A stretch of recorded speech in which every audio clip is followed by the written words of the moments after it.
Good morning, good afternoon, good evening, ladies and gentlemen, boys and girls.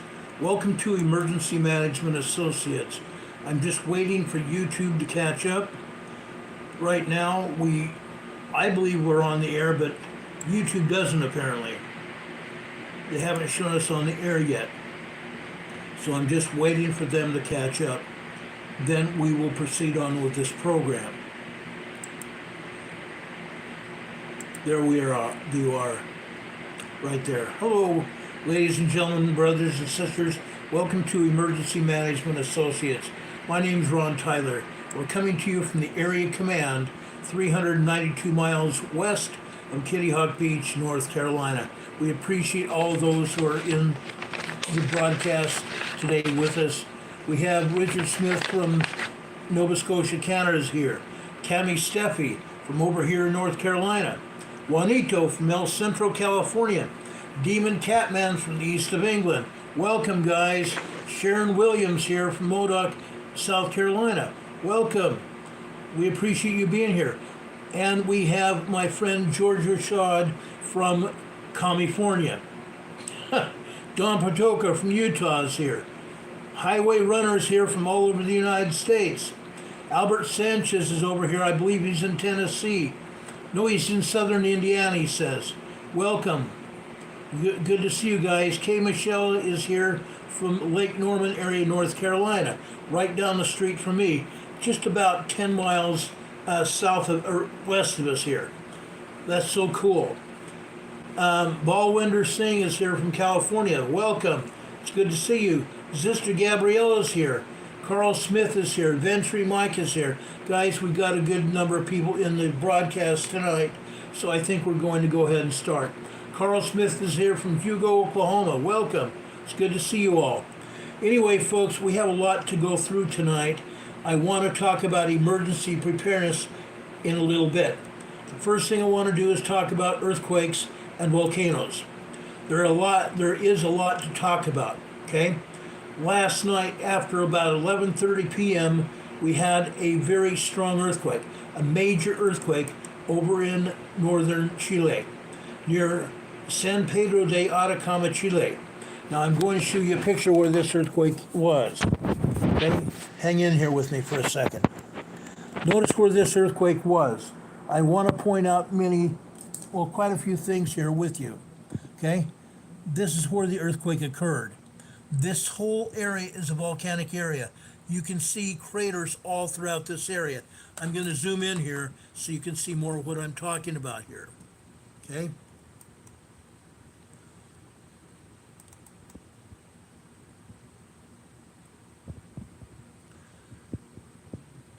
This new slide will show it all. Look at these craters all over this area. This is a fairly deep crater here. There's a smaller crater right here. There's deep craters all over this area. This is a geyser area here. This is a geyser area, guys. Guess what? This volcano, or this earthquake, hit in a volcanic area. This earthquake was also 72 miles deep. This was a very deep earthquake. 72 miles deep. Sorry, guys. Yes, George Rashad says he thinks I had my finger on the mic. I probably did. I'm sorry about that. I'm hoping by next week it won't happen again. There's another deep crater here. Here we have some craters here that many years ago that there may have been a vent here where the volcano erupted here. More vents down here, all over this area. This is a volcanic earthquake. A volcanic earthquake. It was a 7.4 magnitude earthquake. USGS now has labeled it as 7.2. Okay, isn't that interesting? They downgraded it 2 points. Okay, they downgraded it 20 times. Isn't that something? Okay, a 7.4 earthquake. Now I want to show you something. Okay, this earthquake was felt over a great area. I'm going to show you helioplots. USGS has a site called USGS helioplots. This is a helioplot right here. Okay, this was over here in Venezuela. Okay, This is a helioplot from Venezuela. You see how strong this earthquake was. Okay? It had many earthquakes. The earth did not quit shaking for a very long time. A 7.0 to a 7.9 earthquake are very major earthquakes. This was a 7.4. A 7.4 earthquake. Now, this resonated around the world. The entire earth rang like a bell. Let's go over to Barbados. I want to show you this.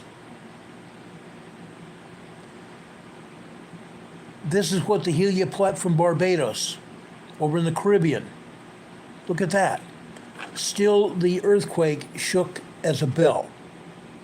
Earthquake shook all over the place. Okay? Let me show you another one.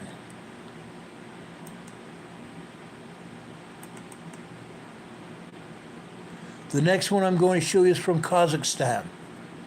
Okay? This is the Middle East. Look at this. Again, the earth rang like a bell. Literally all over the world felt this earthquake. Okay? They may not have felt it by the shaking, but it resonated around the world on the machines. Every seismograph all over the world saw this earthquake. It resonated like a bell in Yellowstone as well. All over the earth, literally. Okay? Let me show you down in the Antarctic. This is Palmer Station, Antarctica. Look at that. Again, many earthquakes. Many back-to-back earthquakes. Okay? Yes, Palmer Station is also feeling other seismic events happening. That's why you see the stylus here that went crazy here. Okay? The Antarctic region is also feeling its share of seismic movements. But this is coming from Chile, northern Chile. Let me show you another helioplot here. I want to show you, where shall I go now?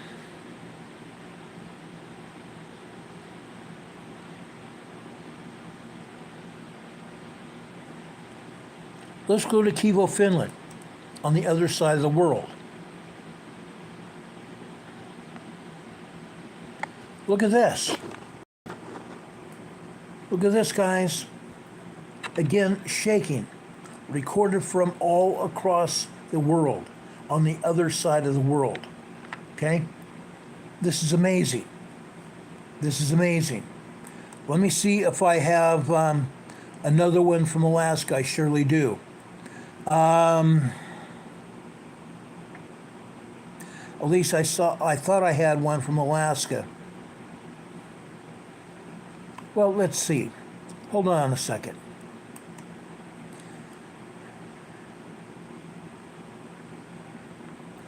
This is a helioplot web page here. And yes, I can pull up Alaska here in just a second. This one is in China. Heilong Longcheng, China. Okay? This one is also from Hainan Province, China here. Look at this. Okay? This is on the other side of the world from Chile as well. Here's one, Aleutian, Alaska.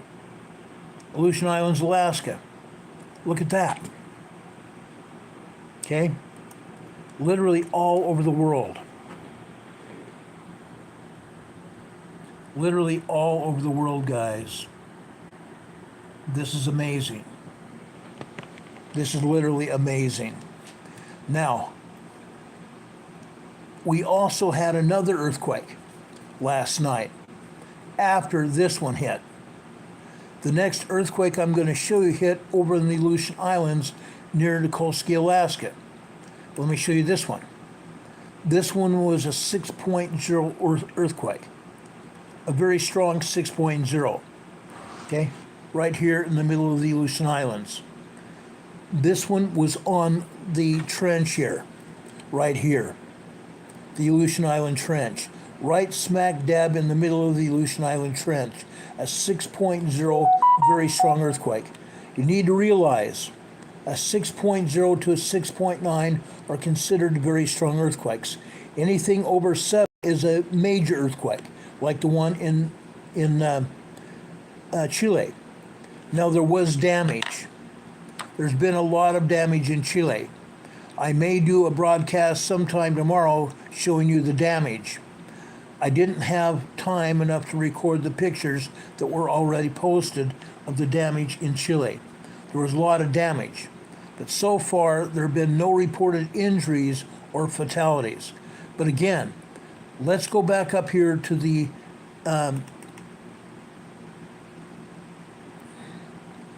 to where this earthquake hit. This is in the Andes Mountains, guys. This is the top of the Andes Mountains in a volcanic area. Okay? There's nobody living up here. There's nobody living up here. But this earthquake was felt all the way west to the coast and all the way into the pampas of Argentina, the farms and ranches of Argentina.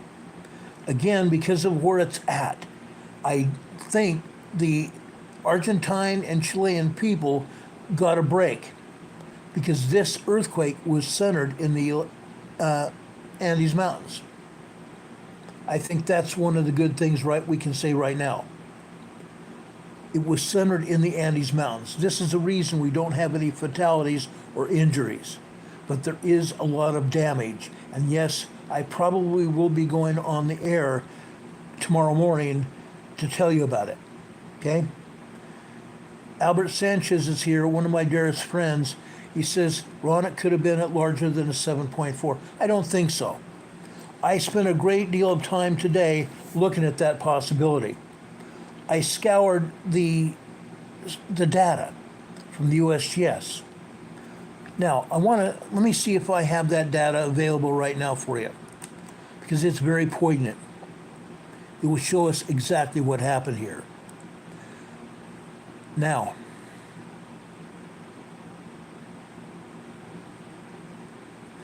first off, there were 198 felt reports that came in from the USGS. I want to show you this first. 198 felt reports. This was in the Andes Mountains. So people in Chile and or in Argentina came in here and said they felt it. Okay? It was felt over a wide area. Okay? No joke. It was in the Andes Mountains. The Andes Mountains probably rocked. Again, this was a major earthquake. Okay?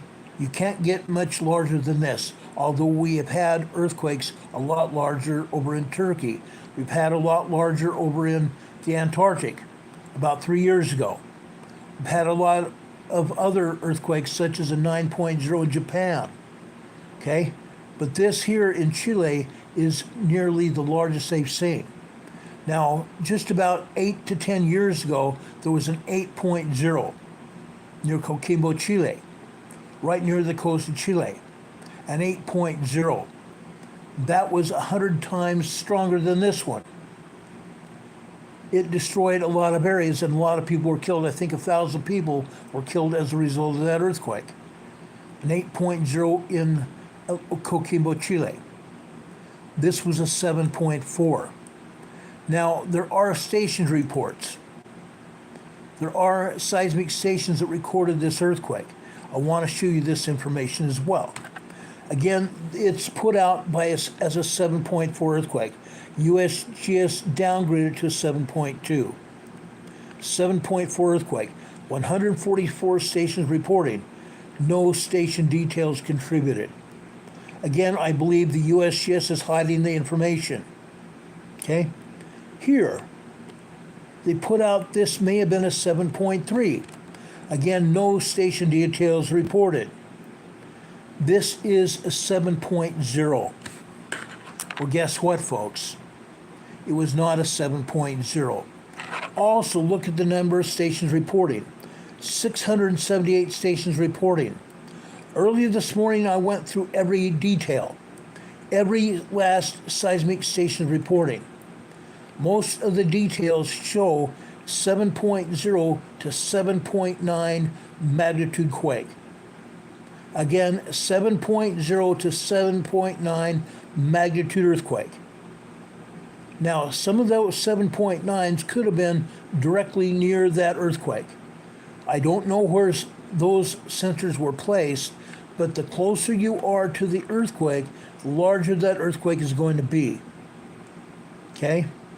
The farther away you get, the lesser shaking you're going to have. That only makes sense. But folks, this was at least a 7.4 earthquake. I don't think it was larger than that. After I went through all the sensor reports, I came to a conclusion that this was no more than a 7.4 earthquake. No more than a 7.4 earthquake. This was a big deal. A very big deal. Like I said, the people in Chile and also in Argentina felt this earthquake. And because it was in northern Chile, I believe some people in Peru also felt it. I can't prove that because USGS is not telling us even where those reports came from. But because it was so strong near the border with Chile, I can't imagine that the Chilean people didn't feel it. Now, there have been other earthquakes, aftershocks. Some of those earthquake aftershocks are in Bolivia. Some of those aftershocks were felt in Bolivia. Some aftershocks were also in Peru. Aftershocks all over the place in Argentina and also all over the place in Chile. The earth shook like a bell, literally. Okay? There's probably close to 400 aftershocks so far, and that's where we stopped counting earlier today. Songstress Griffin is asking, was there structural damage? Yes. There was structural damage down on the western side in Chile, and I believe also structural damage over in Argentina. A lot of damage all over the place. Okay? Like I said, I'm hoping to bring that information to you tomorrow. This was a big earthquake. It was over in northern Chile, which means the energy that transferred from there is going to go north. Energy transfer from this earthquake in northern Chile is going to go north into Peru. Let me pull up the USGS site again.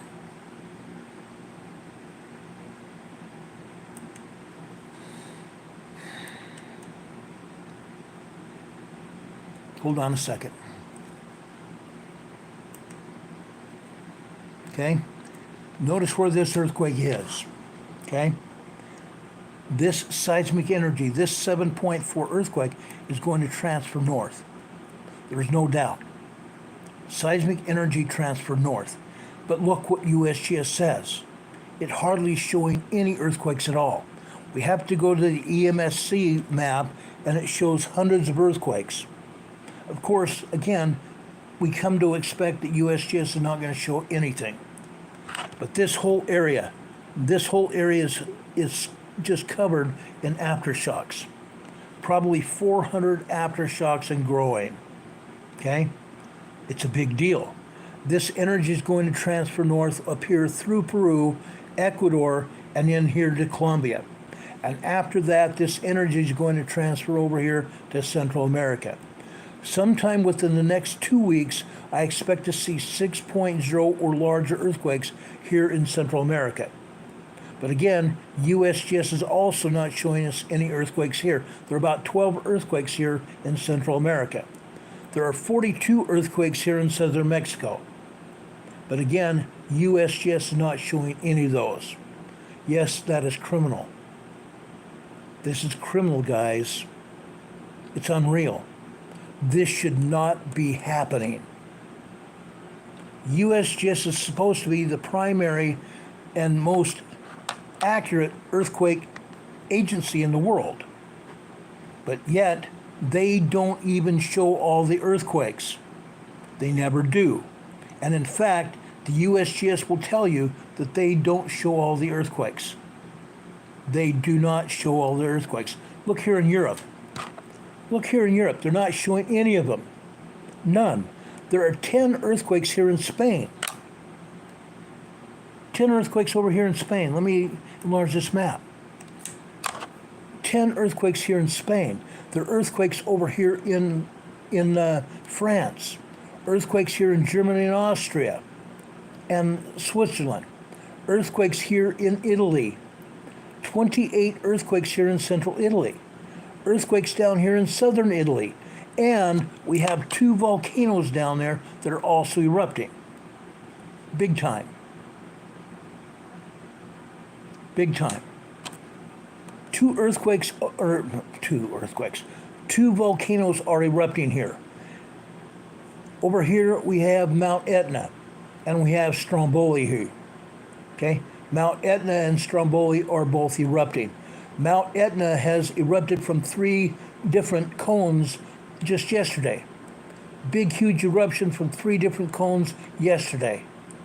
Charles Helm just upgraded his level to EMA level 2 here. He's joined us here as a member of our EMA family on YouTube. Thank you so much, Charles. We appreciate that. God bless you for that. This only means he is also joined us here as member. Guess what? We have about 30 members of our EMA family have joined membership here in our program here. We appreciate it. That membership helps keep us on the air. It really does. Okay? I'm telling you, with the cost of broadcasting gone up, it's incredible what we have to do to stay here on the air. So Charles, we really appreciate that, and all of you also who joined as members here on the EMA family here. We appreciate that so much. Now, it's not just here in Italy either. Over here in Greece, we have about 28 earthquakes here in Greece. They're not telling us about it, are they? Heck no. Earthquakes here down here in Greece near Crete and over here in the Mediterranean here. Right here we have the Volcanoes Islands. The Volcanoes Islands just off the west coast of Turkey. There's about 15 earthquakes here in the Volcanoes Islands. There's even more right here on the western side of Turkey. Okay? This whole area is going crazy. Up here in northern Turkey as well, and down here, there's a handful of earthquakes here in southern Turkey, but right here. This is another area we need to be concerned about. Let me move this map over and I'll enlarge it, and we'll talk about this more. We've been talking about this area for over a year. Over a year now. Right here. This is the area between Turkey and Syria. What happened a year ago February here? A year ago February, we had a 9.0, 10.0 earthquake here. Huge deal. Charles Helm just gave us a $50 super chat. Thank you so much, Charles. I'm going to give you an EMA sticker for that. I put an EMA sticker on your super chat. God bless you for that, Charles. We really do appreciate it. I've also given you a thumbs up as well. God bless you for that. It's very much appreciated. That means the world to me, Charles. It really does. We appreciate all of you who support us here on Super Chat. We appreciate all of you who also go over to our PayPal locations. We have 2 PayPal locations. We'll show you after we get off the air. Within 10 minutes after we get off the air, I put up a program description showing our email address, our mailing address, and also our PayPal locations. So if you want to donate to help keep this program on the air and you don't want to use Super Chats, you can go over to our PayPal location and also or even send us donations through the mail. You can go over to our mailbox at 104 North Green Street, 104 North Green Street, Box 105 in Morganton, North Carolina. Morganton, North Carolina. The zip code is 28655. We appreciate that so much. Anyway, going back over here. Just a year and a half ago, we had a major earthquake, a 9.0, 10.0 earthquake right here in the eastern Turkey-Syria border region. It disrupted this area greatly. Okay? It killed 5,000 people, and it injured just as many. These people don't have much. This is a desert region and it's a high desert. You notice the mountains here. It's a high desert region, and this people are nomadic, basically. Yet there are cities and towns in this region, and it leveled buildings. It leveled buildings completely. Some buildings remain standing, but a lot of people went out in the front of their buildings and slept on the ground. They slept on the ground because they were too afraid to go back into their buildings. It was unreal. When this earthquake hit, we showed pictures of this. This area is still rocking. Why? This area is still rocking today because it's rocking with aftershocks. This area will be rocking with aftershocks for years to come. These aftershocks are going from 5.0 down to 1.4 tremors. This area will be rocking for a very, very long time. Okay? Rocking every day. 40 to 60 earthquakes every day. Crazy. Elaine is asking, good evening, where did that earthquake hit? This one was in Turkey-Syria border region a year and a half ago. Earthquake I was talking about that hit late last night was over in the area between Argentina and Chile, up in the high mountains of the Andes Mountains in South America. It was a 7.4 major earthquake, and there was damage. Again, so far nobody was killed, and we have no reports of injuries right now. But because of that area that was so high there in the Andes, it's a volcanic area, and there's nobody that lives there. However, in the Andes Mountains, on the west and the east side, there are small towns, very small towns. Over in the Pampas region, the ranches and farm areas of Argentina, those areas also felt that earthquake. Okay? All over the place. Literally all over the place. Sweet Polly Purebred sounds like an end-time prophecy. Actually, guess what? As I said a few minutes ago when I first started talking about earthquakes, we had an earthquake about 10 years ago over in Coquimbo, Chile. It was an 8.0, a major 8.0 earthquake. It's a big deal. It's a huge deal. Elaine says, hello everyone. Elaine, welcome to our channel. We appreciate you here. Charles Helmets from Kentucky. I appreciate you being here, Charles. Really mean that. Anyway, let's back out here from where we're at in Turkey-Syria border region. They're also not reporting any earthquakes here in Iran or Iraq. None. Not at all. Why? There have been earthquakes, but they have not been telling us about it. Saudi Arabia, not anything here. Iran, Iraq, nothing. Over here in Afghanistan or Tajikistan, they're still not showing anything here. Why? There have been. Over here in China, there have been earthquakes here, and in Mongolia right here. Right over here. Yet they're not showing them here. Again, I ask, why not? Why not? Okay? Let's go over here to Indonesia. Okay? There's usually 25 to 30 earthquakes here in Indonesia, yet what are they showing? Nothing. Basically nothing. Why do I say that? Let me enlarge this map so you can see what I'm talking about.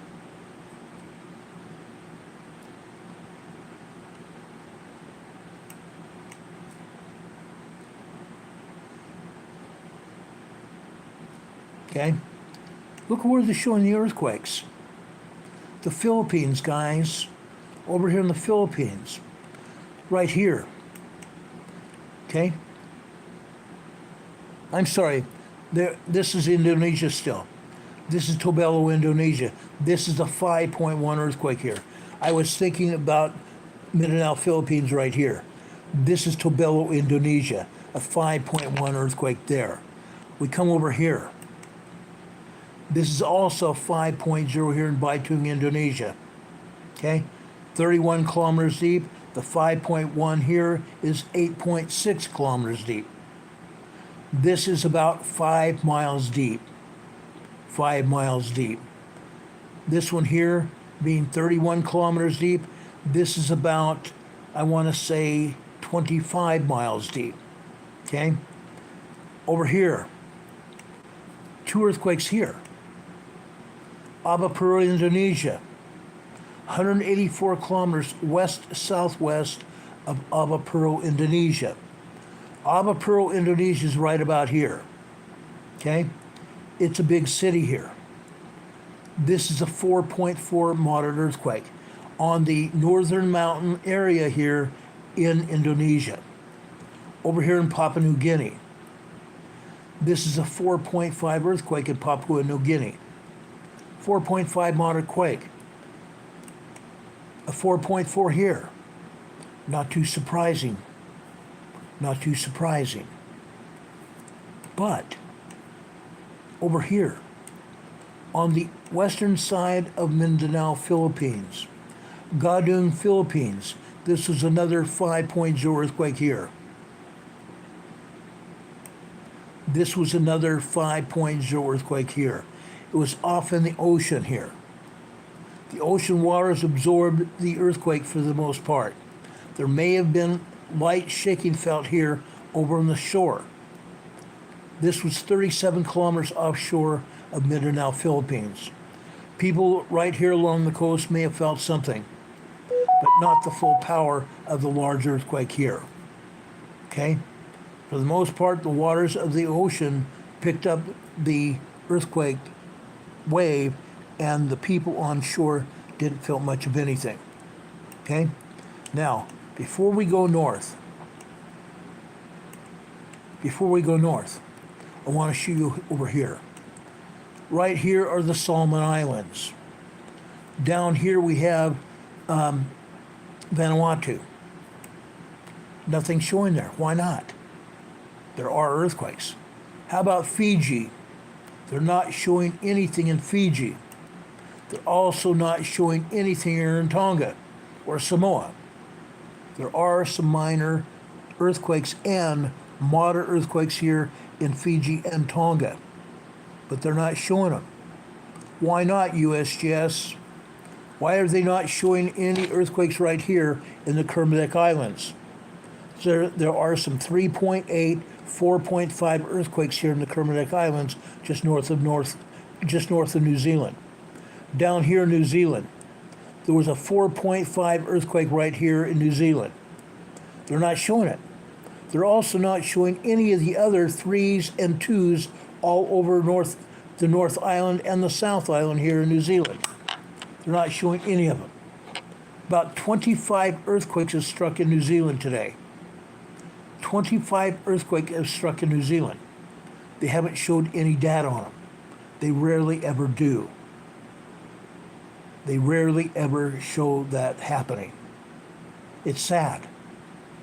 It's very sad. Now, before I leave New Zealand, right here along the North Island, about 100 years ago, there was an 8.0 earthquake that struck here.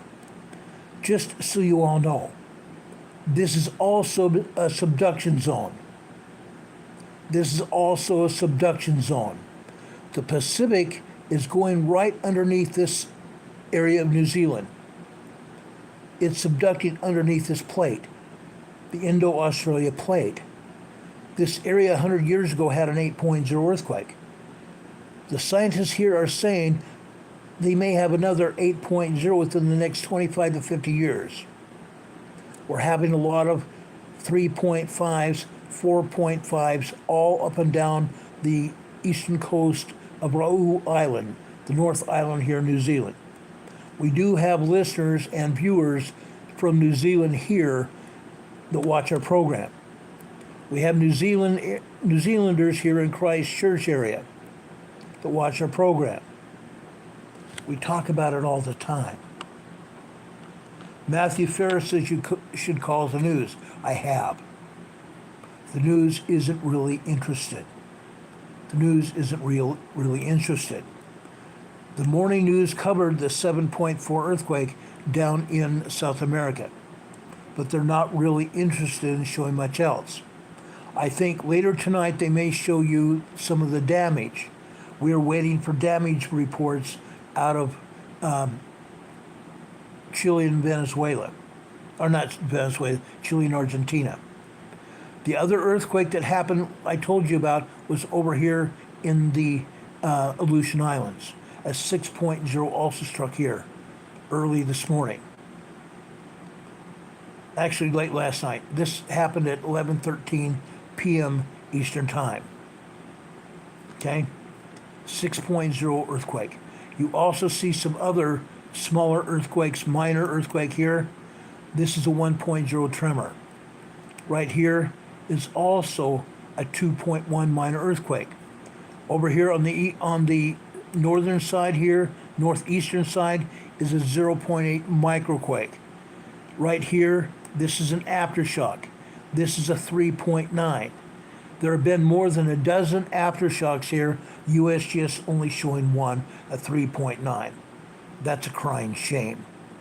A 6.0 earthquake usually has anywhere from 15 to 50 earthquakes, 15 to 30 earthquakes, and yet they're only showing one. That's a crying shame. That's a real crying shame. Over here in Alaska, we've got about 50 earthquakes here in Alaska. We have a lot of earthquakes down here in the peninsula of Alaska here. A lot of earthquakes. Right here is, excuse me a second, got something in my eye. Oh, I don't know what it was, all of a sudden it hit my eye. Probably a little tiny bug or something. We do get bugs here at this time of year. Little flying tsetse flies or whatever. Anyway, look at this volcano here. This volcano has been rumbling off and on for a very long time. But they never say what volcano it is. This is a 0.1 microquake around this volcano. Okay? But heaven forbid the USGS tells us there's a volcano there. You can see the crater there. You can see the crater there. There's several things going on here. Okay? There's a smaller stratovolcano there and this big volcano right here. A big deal. But they never really tell us anything. Usually there are a lot more tremors than this. Okay? A lot more. All over there. North of there, we have another 0.0 earthquake. Well, guess what? 0.0 is considered to be a surface quake. It was not a surface quake, ladies and gentlemen. This was 12.5 kilometers deep. 12.5 kilometers deep. This is nearly 7 miles deep. Nearly 7 miles deep. This is a crying shame. They call it a surface quake. It's not. This is near Alaska, Alaska. Alaska, Alaska. Let's go north. Over here in the Cook Inlet here. This is the Cook Inlet. This is a 1.3. This is a 1.1. Over here by the peninsula, we have another 1.0. This, as they say, is 43 kilometers east-southeast of Pedro Bay. East-southeast of Pedro Bay. Where's Pedro Bay? Right up here. Guess what is also right here? This is Mount Redoubt, another volcano. This, they say, is a minus 0.8, meaning above sea level. Folks, this is 2.2 kilometers deep. 2.2 kilometers deep, 1 mile deep. Folks, this is not above sea level. It's 1 mile deep. Sleeping Volcano says she did get notified. I'm so sorry about that. That's what YouTube does, is not notify people. That's sad. What we usually tell people when they're not getting notified is to go out, unsubscribe, and immediately resubscribe. And then click on that notification bell again, and usually you'll get, at least on a short-term basis, notified when we come on the air. But that's what people do, or that's what YouTube does. They don't really care about much of anybody. Canadian Patriot says he rarely gets notifications anymore, unfortunately. Canadian Patriot's been on this channel for a very long time. He's one of my mods here. Canadian Patriot is also one of my best friends. Rob52 is here, also one of my best friends. He's a mod here. He's from Arizona. We appreciate Rob being here. We appreciate all of you being here. It's a pleasure to have you guys here. But again, Mount Redoubt is getting hit right here. Okay? We may see another eruption here. Now, Mount Redoubt erupted about a year and a half ago. Mount Redoubt is usually steaming. I don't have any current pictures of Mount Redoubt, but the last one I had was about 6 months ago and was steaming. Steaming doesn't mean there's going to be eruption. The only thing that it means is that the magma is just under the summit of the volcano. And the summit of the volcano is a huge volcanic rock. And the magma pounds on that volcanic rock from underneath. It creates fissures in that volcanic rock. That volcanic rock is what's left over after the last eruption. And the magma from underneath hits that volcanic plug, and it creates holes in the plug. And those holes help release the steam from the magma. 6 to 7% of all magma is water. 6 to 7% of all magma is water, guys. Water. Unreal. Anyway, let's go up here, further north. More earthquakes here. Beluga, Alaska. Again, they say this is a minus 0.2, which means above sea level. Yet this is 1.2 kilometers deep. Half a mile deep. This is a 0.3, minus 0.3. This is 20 kilometers deep, about 10 miles deep. It's not above sea level at all. This earthquake just happened here. This is a 0.9 microquake. This is 11.9 kilometers deep, 12 kilometers deep. Almost 7 miles deep, guys. Crazy. Literally crazy. Almost straight west from Anchorage. Let me show you where Anchorage is first. Anchorage is like right here. All over this area. Anchorage Airport is right here. Right straight, almost northwest from Anchorage, we have 2 earthquakes. This is a 2.0 near Port McKenzie, Alaska. Northwest of Point McKenzie, Alaska. This is a 1.6 also west-northwest of Point McKenzie, Alaska. These are tremors here. Let's back this out. You can see tremors all over this area. Tremors literally all over this area. The tremors move up here to Denali National Park here. Denali National Park. This is a 1.4 Denali National Park, a tremor. Okay? USGS says this is southeast of Denali. No, it's not. It's northwest of Denali. USGS is still not getting its location straight. They never do. Probably about 50 to 60% of all locations with USGS on any map are failure, complete failure. Okay? Right up here. This is northern Denali. This is a 1.3 tremor. Right here next to it. This is a 1.7.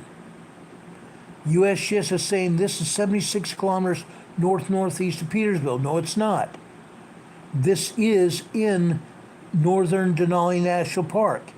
Nowhere near Petersville, Alaska. Nowhere near. This right here is also said to be in Petersville. It's a 1.5 tremor. This is 100 kilometers deep, about 70 miles deep. In Denali, Alaska, not Petersville. Nowhere near it. This is over in the northern reaches of Denali here. This is 1.3 in near what they call west of Catwell, Alaska. This is in the northern reaches of Denali. When is USGS going to get it straight? They cannot continue to deceive everybody. Some of us have brains, which makes me believe that some of these people for USGS do not. This is in Minachumina, Alaska, a 1.2 tremor. Over here, northeast of Denali, this is Anderson, Alaska, 1.4. Now these earthquakes in this area are aftershocks of a 5.1 earthquake about 5 months ago.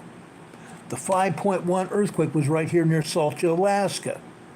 This is a 1.4 tremor, and I'll show you what this is in just a second here. This is brand new. This is a 1.3 near Fox, Alaska. So again, these two earthquakes here are aftershocks of the 5.1 just a few months ago. Okay? That's what's happening. Now I want to show you something. Let's go further north. I want to show you this. This is just south of the Arctic Circle. I've never seen an earthquake right here before.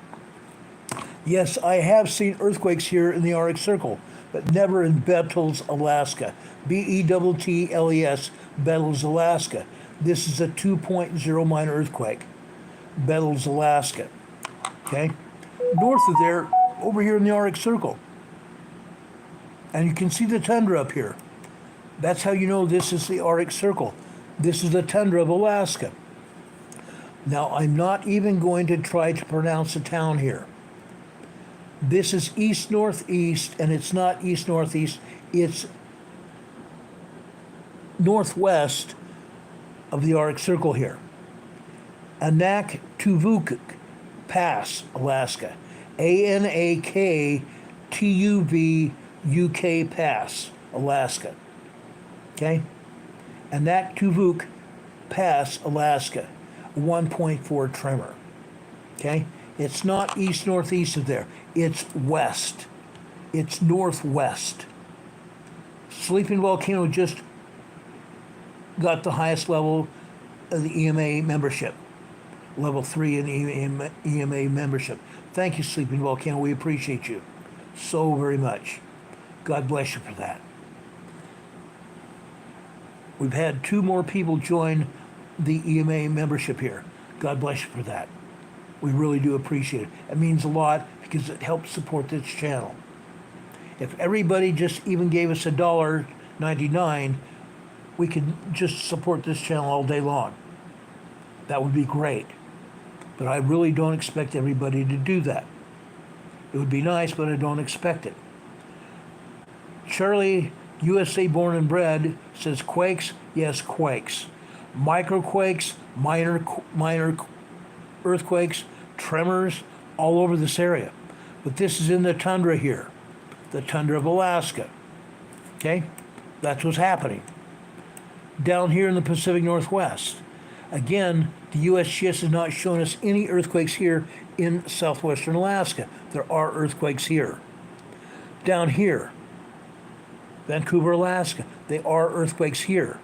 USGS doesn't show us, but the Canadian Seismic Agency does. Now, I didn't pull these up, but there are earthquakes here that the Canadian Agency does show. Earthquakes all over this area and right in here as well, just out to sea off the coast. Okay? Let's go down here in the Pacific Northwest. Let me zoom in here.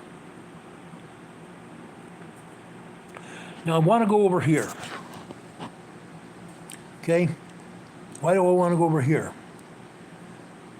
Because, folks, guess what? Whenever we have a triangle here, I'm not a triangle, what do they call it?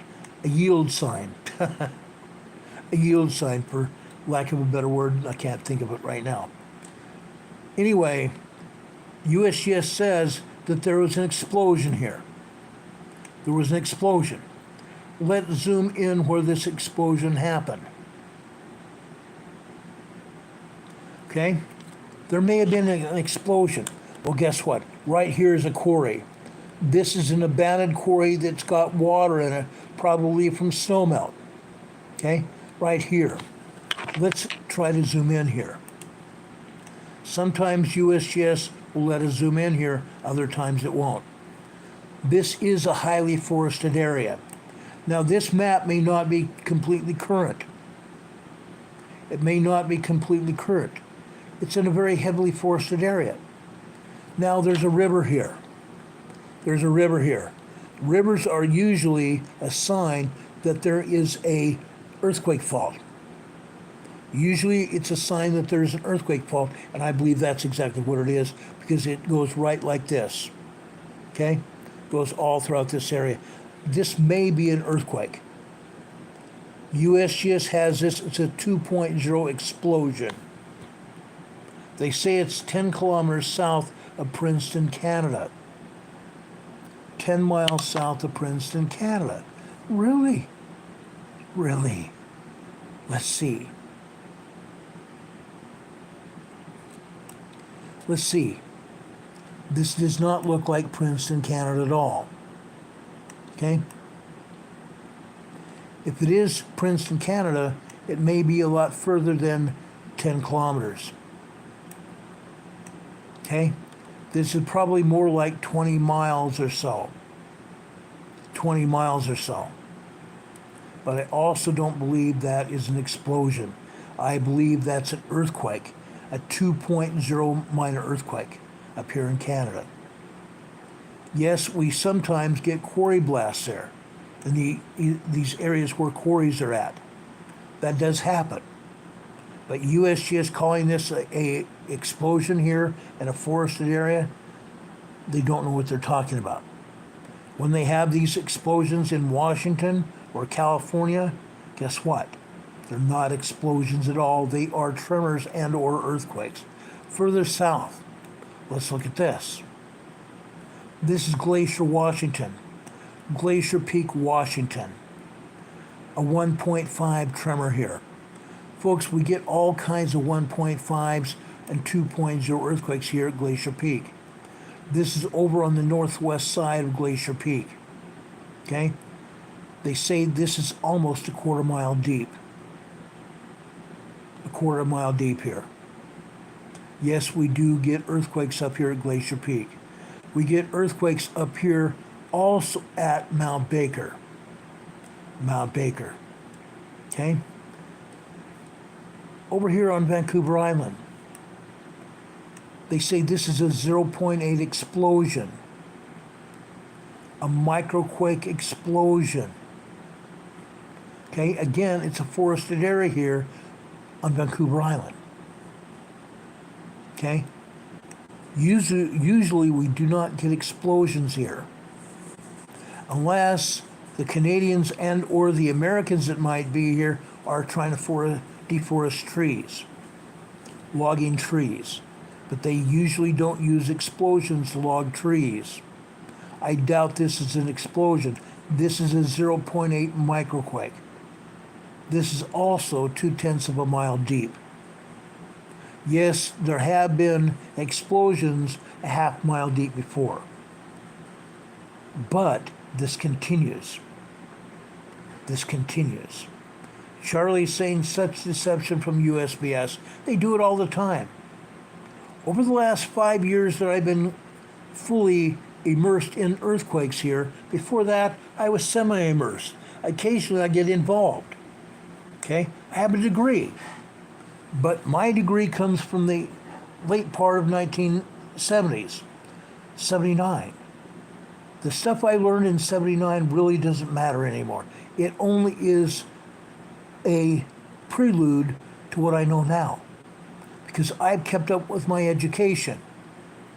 In order to be able to work with earthquakes or anything else, you need to keep up your education. Otherwise, your degree doesn't mean anything. You have to keep up with your education. I've done that. That's why I know what I know now. Okay? USGS doesn't do that. They don't like to be anywhere near perfect because they don't want anybody to know what's going on. because USGS is fearing large earthquakes. So they don't want to show anything going on. Okay? They don't want to do it. This is Low Fall, Washington. This is a 0.6 microquake in Low Fall, Washington. This is the Puget Sound area. This whole area is under earthquake watch right now. Earthquake watch. Right here we have Olympia, Mount Olympia here. The Mount Olympus Mountains here. Folks, this is highly active. This is the volcano here as well. Volcano. This is the Puget Sound. Right here, coming off the Pacific Ocean here, this is the Strait of Juan de Fuca. Earthquake City here. We get minor earthquakes all over the place. And on some of our programs, when we've talked about earthquakes and volcanoes here in Washington and Oregon, we've actually shown you earthquakes that have happened here that USGS has not shown us. In order to find out what's going on here, we have to look at seismograms. We see minor tremors, we see microquakes, and we see full-blown earthquakes. Anywhere from 2.0 on up to 3.5 earthquakes all over this area here. But again, USGS rarely ever shows anything. Rarely. It's sad. It's very sad. Canadian Patriot here is in the chat, and I appreciate you very much, brother. But Dave is saying he lost one of his best friends and family members on Monday, unfortunately. My American Eskimo dog passed away at the age of 15. 15 3/4 years old. He will be missed. A great dog. I've had that same thing happen to me numerous times throughout my life. God bless you, Dave. We appreciate it. God bless you and your family. I know what that's like. I think most of us do. I'm so very sorry for your loss. I know it's hard. It's very hard. Anyway, we go over here to the southwest here. Again, we're in Washington. Hoodsport, Washington. Okay? This is about 40 miles inland from the coast. Sorry, my sinuses are going crazy here. This is a 0.4 microquake. This is 12.6 kilometers deep. Just over 6 miles deep. Probably close to 7 miles deep. Okay? Excuse me. Right here. This is Mount Rainier here. They're not showing anything here, which is a tragedy. Because today, I'm sorry, that's about it there. Today, there's microquakes, there's minor earthquakes, tremors hitting all over here. There's also 2 3.0s that have hit Mount Rainier today. Why are they not showing it? Inquiring minds want to know. Over here, this is let me show you this earthquake. I want to show you. This is northwest from Mount Hood. Or not Hood, Mount St. Helens. Sorry, I had a brain, boom, gone. This is a 0.7 microquake north of Mount St. Helens. This is 5.8 kilometers deep. Okay? 4.5 miles deep. Then we come over here to Mount St. Helens. This is interesting. This is interesting as all get out. Let me show you this one. They say this is a 0.3 microquake, 3.2 kilometers deep, and then this one here. This is a minus 0.4. Interesting, huh? 7.1 kilometers deep. Okay? Guess what? These are not the only microquakes to hit here. This volcano has had numerous microquakes. I want to say probably 50 or 60 microquakes. They've also had dozens of minor tremors. Literally dozens of minor tremors. And they've also had probably a half dozen minor earthquakes. And there have been at least 2 small 3.0 plus earthquakes. Mount St. Helens. But they're not willing to show them, are they? They don't want anybody to know that Mount Rainier and Mount St. Helens are getting ready for an eruption. It's going to happen. And when it does happen, guess what? USBS is going to be caught with its pants down.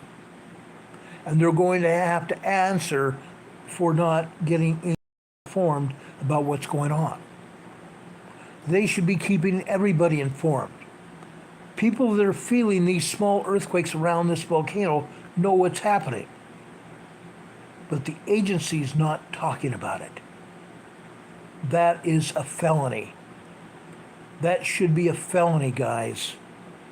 Not putting out information that could cause injury or death to anybody should be a felony. And USGS is covering it up. USGS is covering it up. Demon Catman, I'm so sorry you lost your baby in December. God bless you, brother. Dean is one of my best friends as well. God bless you, Dean. I didn't even know you lost your baby.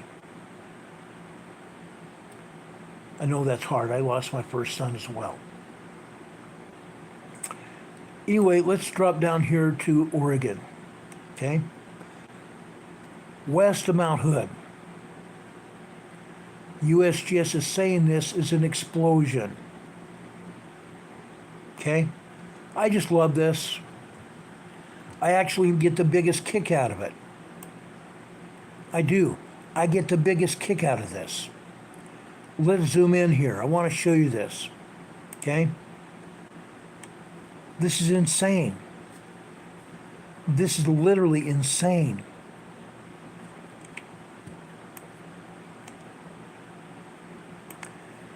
Folks, this is a quarry. This is a quarry. Now, there are roads here.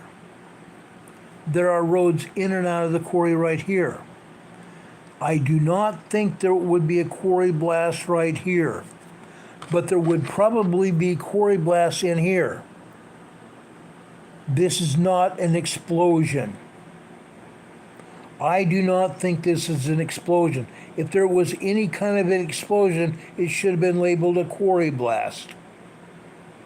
A quarry blast. Again, this is too near roadway.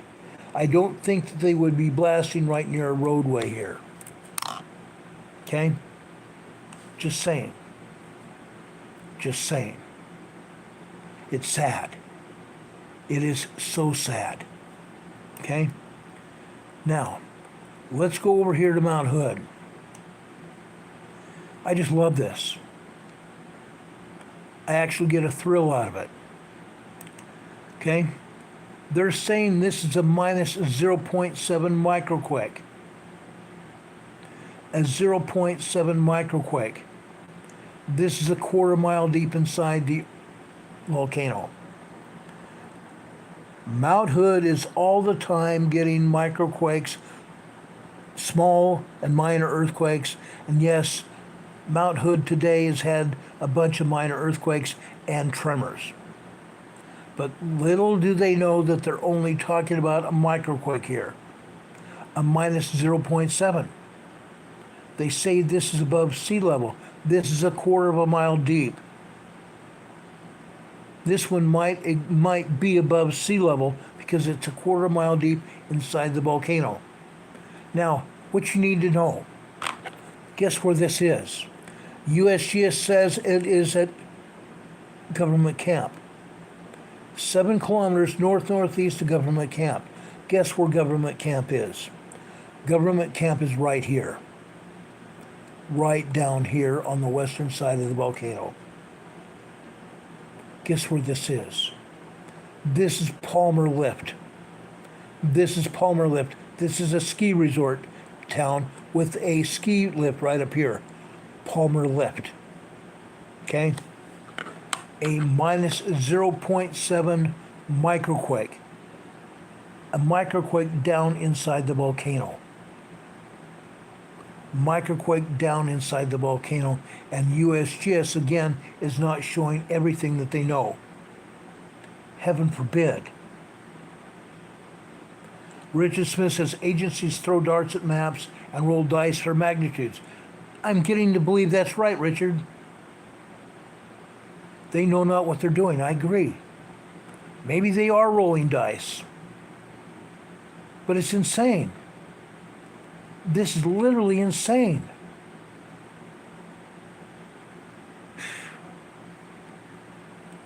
I don't get it. I just honestly don't get it. It blows my mind. Yes, we have other volcanoes that they're also not talking about. Minor quakes, microquakes, and earthquakes all over this area. We have Sisters Volcano here. We have Newberry Volcano here. We also have Mount Bachelor here. They're not talking about any of these volcanoes at all. None. Why not? Why not? Okay? Not showing anything here.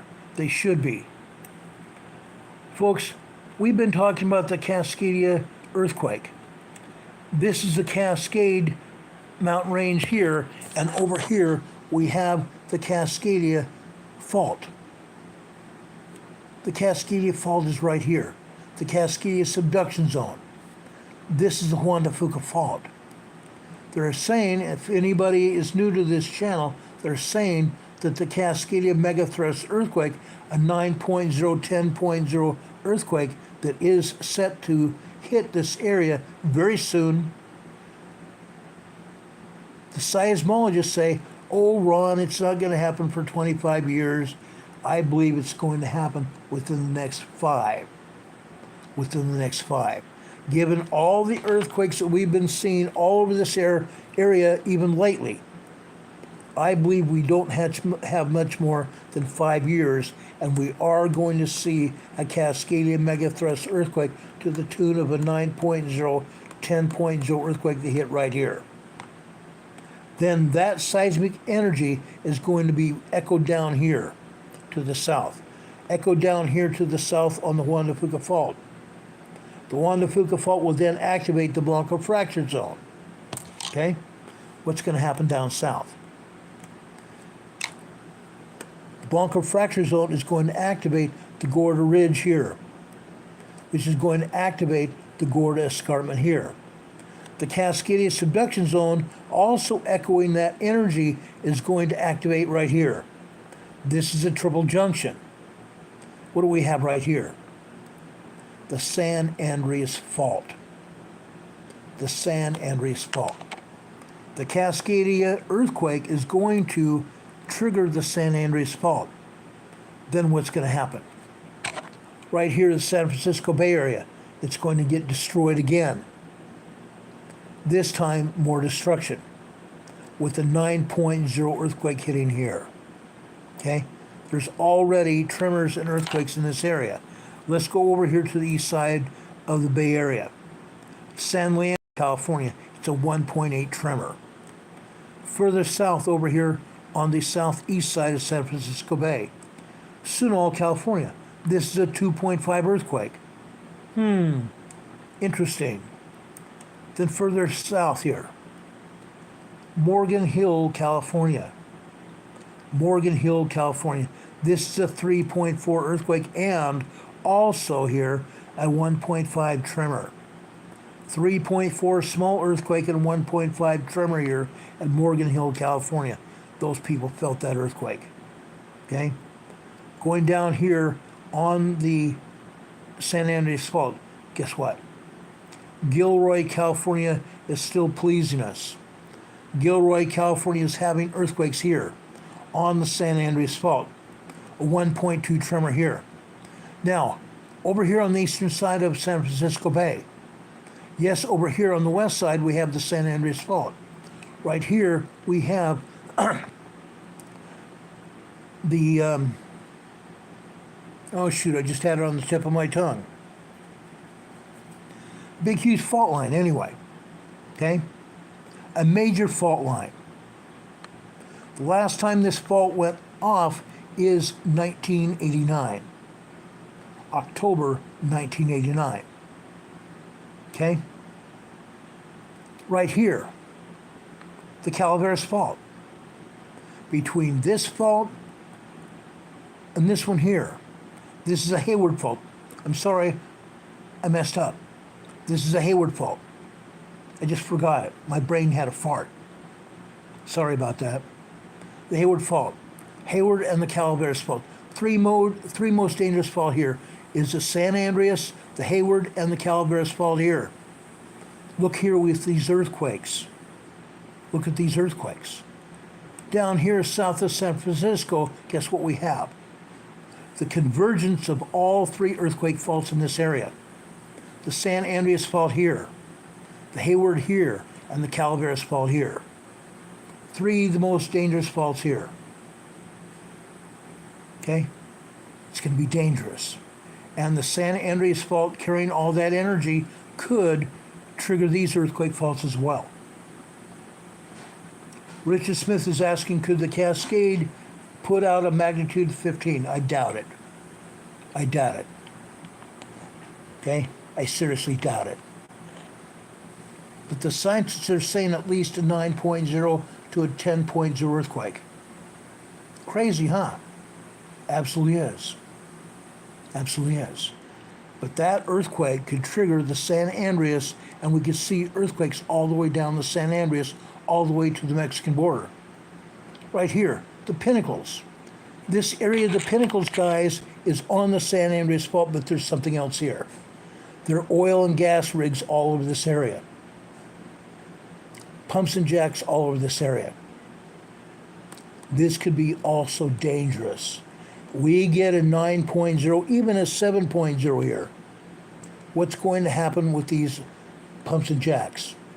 And storage areas as well. Oil and gas storage areas. What's going to happen? It's not going to be pretty. Also up here just to the north of there, Tres Pinos. I've been past Tres Pinos. A few years ago, about 3 years ago, Tres Pinos had a 5.1. A 5.1 earthquake in Tres Pinos. Just along Interstate 5 in the Tres Pinos area, there is a huge oil refinery. Well, some pipes broke after that earthquake. And there was a huge fire at that oil refinery at quitting time. Quitting time. Can you imagine the traffic tie-up over here at Tres Pinos at 4:30 in the afternoon? That's exactly what happened. A huge traffic tie-up in Tres Pinos. It's going to be worse than that when this earthquake hits. Again, a 9.0, 10.0 earthquake, and I have a feeling there's going to be at least 9.0 energy here in the San Francisco Bay Area and south. As we continue going south, the energy level will drop down, but I don't know how much. We don't know. But this energy is going to be transmitted all the way down the San Andreas Fault here. Right here just west of the fault. This is Montecito, California. This is a 0.8 microquake, 9 miles deep. 9 miles deep. Off the coast of LA. Off the coast of LA here. What do we have?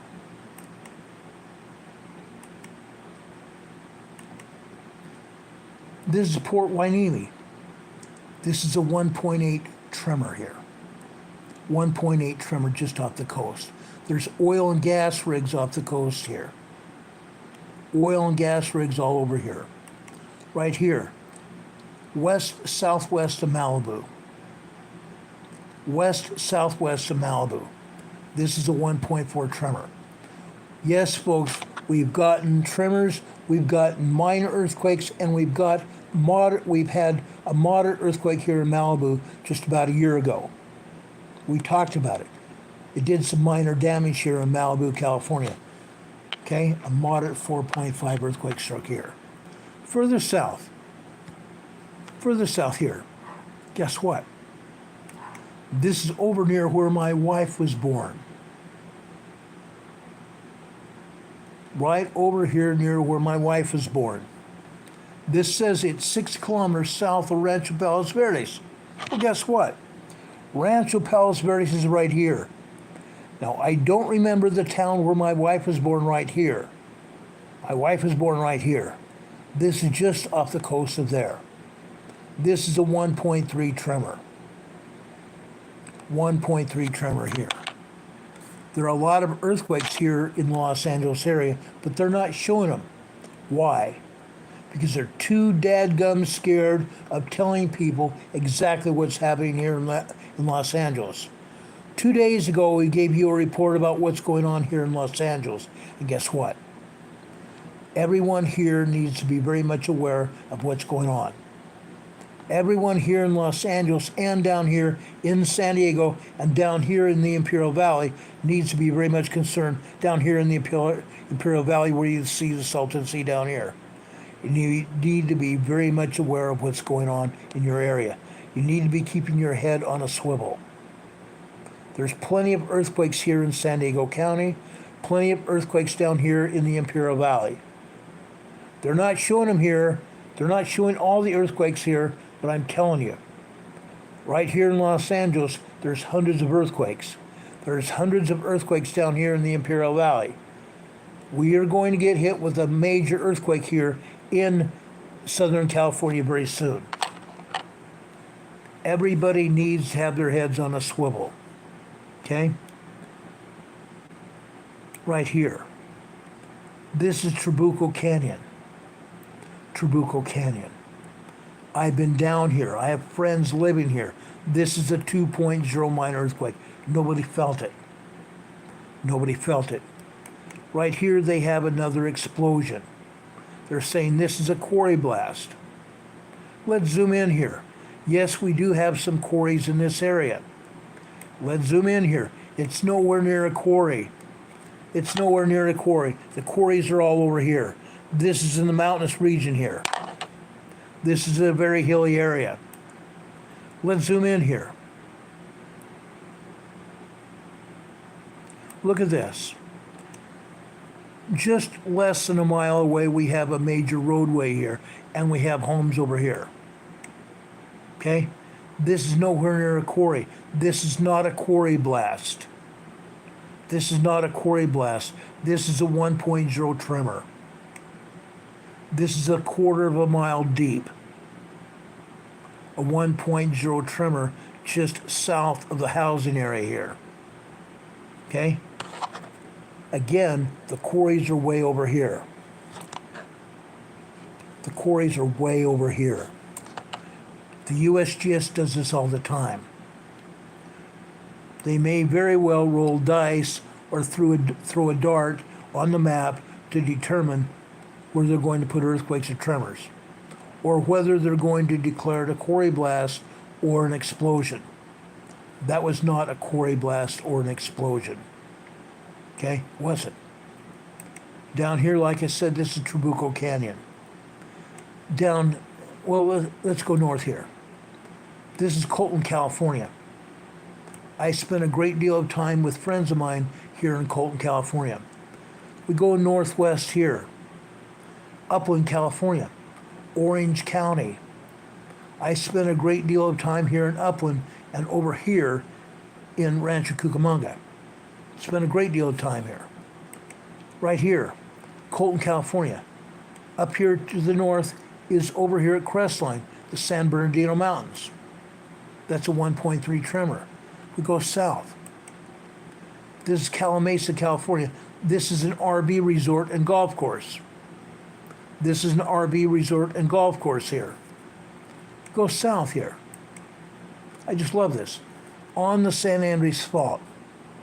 Right smack dab on the San Andreas Fault. What do we have? This is Banning, California. Banning, California, guys. Guess what? This is a 0.7, and this right here is a 0.8. Banning, California. Right smack dab on the San Andreas Fault. Okay? Fun, huh? Lots of fun. Down here to the south, Hemet, California. Hemet, California. This time we have a swarm of earthquakes. A swarm of earthquakes. Look like this. Swarm of earthquakes. 1.4 tremor.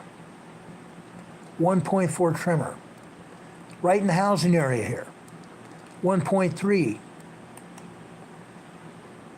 This is a 1.1. These are all tremors here. These are all tremors. Over here to the east, we have Mount San Jacinto and San Gregorio here. I've been up to the tops of these peaks. This is a beautiful area. My scout troop has been up and down these mountains I don't know how many times. I have relatives here in Hemet. These are all tremors. These are earthquakes that cannot be felt. No one will ever feel these tremors. Once they get to be 3.0 earthquakes, then you'll feel those. 2.0, 2.0 are minor earthquakes, they won't be felt either. They're not. We go further south. This is Val Vista, California. This is North San Diego County. 0.6. Anza Gap. This is 0.5, also in northeast San Diego County. The Anza Borrego Desert area.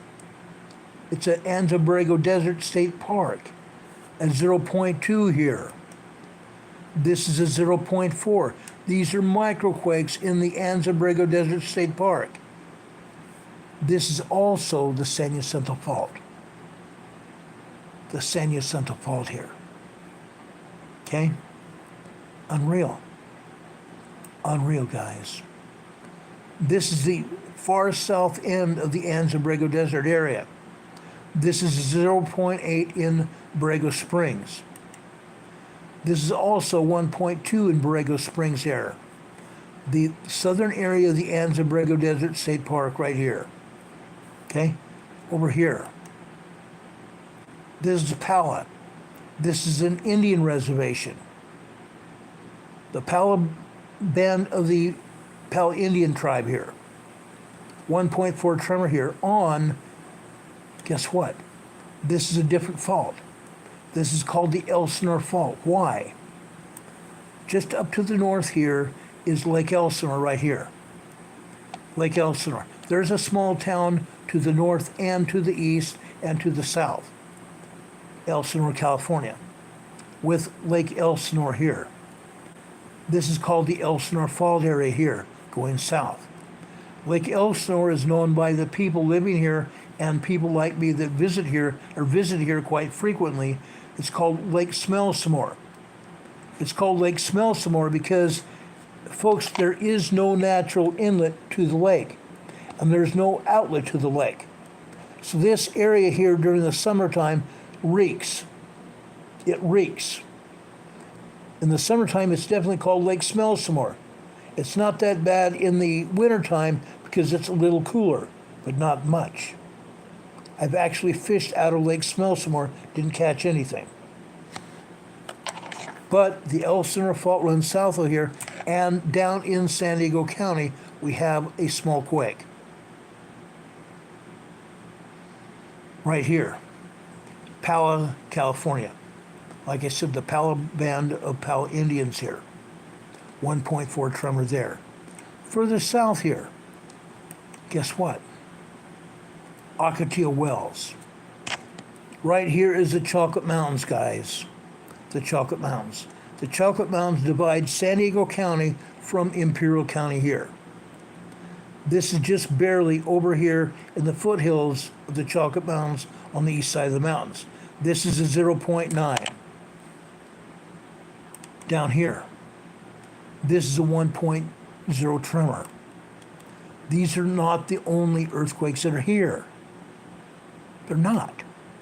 USGS is not even showing all the earthquakes here. Not at all. This earthquake just happened. This is just barely south of the border. This is a 2.0 earthquake. Right here, this is a 1.6 tremor.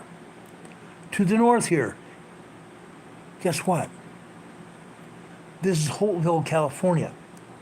This is in the southern part of Imperial County. Holtville, California has a 1.3 tremor, but there's also a seismograph here. The seismograph here in the Salton Sea Desert Research Station here. It's not just a 1.3 tremor. There's dozens of tremors, microquakes, and minor earthquakes hitting here in Holtville. They're not showing them. Throughout this whole area of Imperial County, there's probably 500 earthquakes here a day. 500 earthquakes here a day. Bombay Beach here has 3.0 to 4.5 earthquakes every day. About 8 earthquakes here every day, just here in Bombay Beach, as well as some tremors. Calipatria, tremors and minor earthquakes here. 75 to 150 earthquakes here a day, Calipatria. Westmoreland, 25 to 50 earthquakes here every day. Over here. This is the town of Imperial. Imperial has dozens of tremors and minor earthquakes here, and occasionally a 3.0. But not to be outdone, we drop down here to El Centro where Juanito lives. There's at least a dozen 3.0 to 3.5 earthquakes every day during the last 2 months here in El Centro. Here in El Centro. 400 to 500 earthquakes here in the Imperial Valley every day. Does USGS show it? Never. Never. They might show some tremors, they might show a minor earthquake once in a while, but they're never going to show all those earthquakes. Not going to happen. Out here to the east, okay? Out here to the east of Holtville. Again, Holtville is right down here. This is out in the hill mountains here. This is just a hilly mountain range here, east of on the east side of Imperial Valley. They're saying this is a quarry blast here. Isn't this interesting? Guess what? For the first time today, they're right. This may have been a quarry blast here. This may very well have been a quarry blast here. Yes, there are quarries here. There are quarries here. But even then, when they say this may be a quarry blast, rarely is it. Okay? It's insane.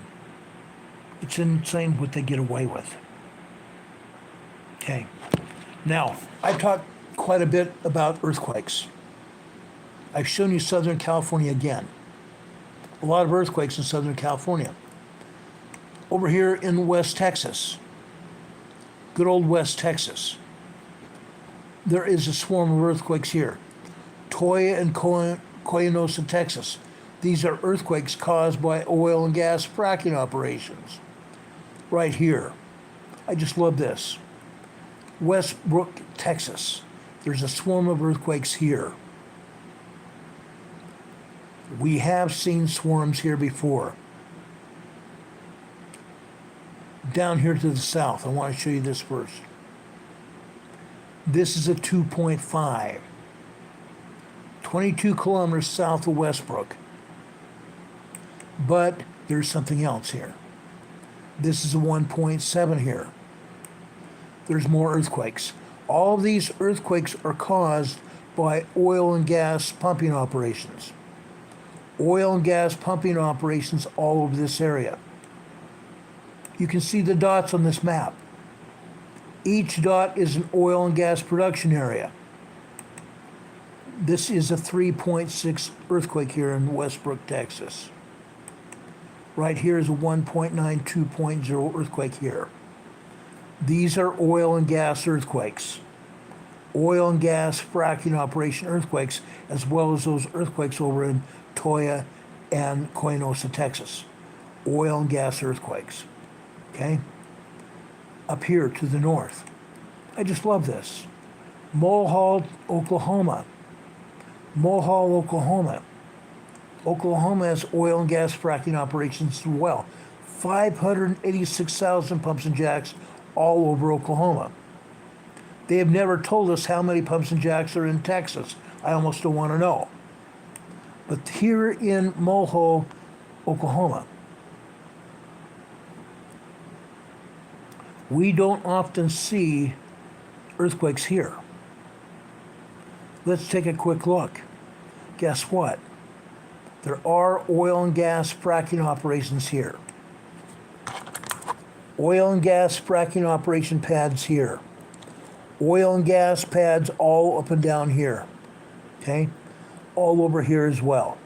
Anywhere within 10 miles of one of these earthquakes, this earthquake can be deemed an oil and gas pumping earthquake.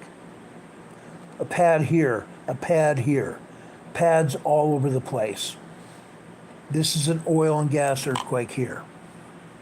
So even here in Moho, Oklahoma, these are oil and gas fracking operations. Oil and gas goes all the way to Kansas and Nebraska.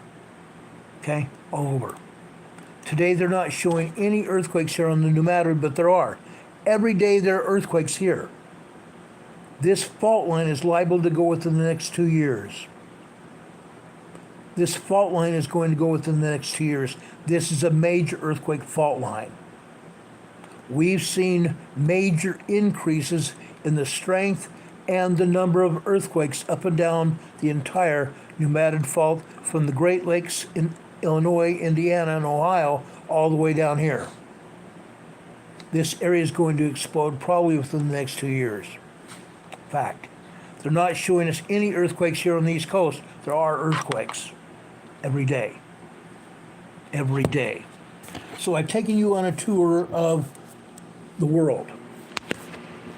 I told you I want to talk about some other things tonight besides earthquakes. Can any of you guess what I want to talk about? Judging from what we've talked about during the past maybe 2 weeks. First off, I want to talk about something that happened early this morning. Some of you may know what I'm going to talk about. Some of you may know what I'm going to talk about now. Early this morning, Microsoft and another organization had their IT lines cut. Okay? They had a major Microsoft problem all over the world and specifically over in central United States. Planes operated by several U.S. airlines were ordered to stay in the air or stay on the ground due to a major worldwide IT outage caused by Microsoft and one of its subsidiaries. Okay? American Airlines, Delta Airlines, and United requested a global ground stop in the early hours of this morning. This means pilots in the air were told not to land unless there was an emergency and they did not have enough fuel to stay in the air. While planes on the runway were told they could not take off.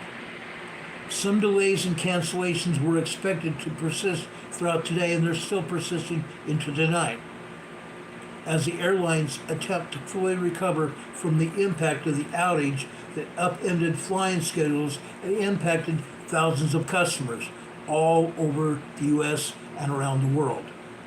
More than 2,200 flights were canceled just here in the United States, with nearly 7,000 flights delayed as early this afternoon. That's according to data tracker FlightAware. Delta and United were resuming some flights, but they were also expecting more delays and cancellations. The airlines also issued travel waivers for impacted passengers. United Airlines said this issue affected many separate systems, such as those used for calculating aircraft weight, checking in customers, and phone systems at their call centers. Now, crazy. Other peer airlines also had issued ground stop notices and had to reestablish operations. Southwest Airlines, which is a smaller private-owned airline, said it was not affected by the outage.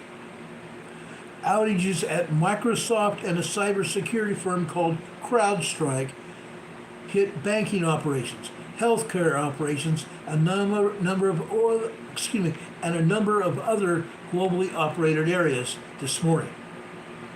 While American, Delta, and United did not name the vendor, small carrier Frontier said a major Microsoft technical outage hit its operations temporarily. The issue stemmed from a defect found in CrowdStrike content update for Microsoft Windows, according to cybersecurity firm's CEO George Kurtz. The FAA, the Federal Aviation Administration, said that the technical issue impacted IT systems at U.S. airlines and said that several airlines had requested assistance with ground stops. FedEx, on the other hand, a commercial plane carrying baggage and cargo passenger, or not cargo passengers, but cargo operations, faced similar disruptions throughout its networks, while United Parcel Service, UPS, also warned of potential delays. So if you're expecting any packages from any distance coming from FedEx or UPS, they may be delayed. Microsoft said its outages started at about 6 p.m. last night, with some of its IT customers in the central United States. Now, on top of that, last night we talked about President Trump giving a speech at the RNC. I saw the speech. It was a magnificent speech. Some people called it a spectacular speech. President Trump said he's a changed man. How could you not be changed by what he went through? Getting his ear blown off. Getting partial ear blown off by a bullet. And having two other bullets, one going in front of him and one behind him. He said he heard whizzing sounds. I told you I had the same issue many, many years ago. My ear right here has a small nick in it. It only bled a little bit. But I heard the bullet go by. President Trump had 3 bullets aimed at him. There's probably 5 other or more bullets running through the area. He gave a spectacular speech. He said he was a changed man. He knew God saved his life. He knew God saved his life. He spent some time talking about Fire Chief Capatora. Fire Chief Capatora was in the audience. He was a big Trump fan. Very much a very deep Trump fan. He loved President Trump, he and his family. This fire chief, this retired fire chief, pushed and dove over his wife and 2 daughters, protecting him with his body.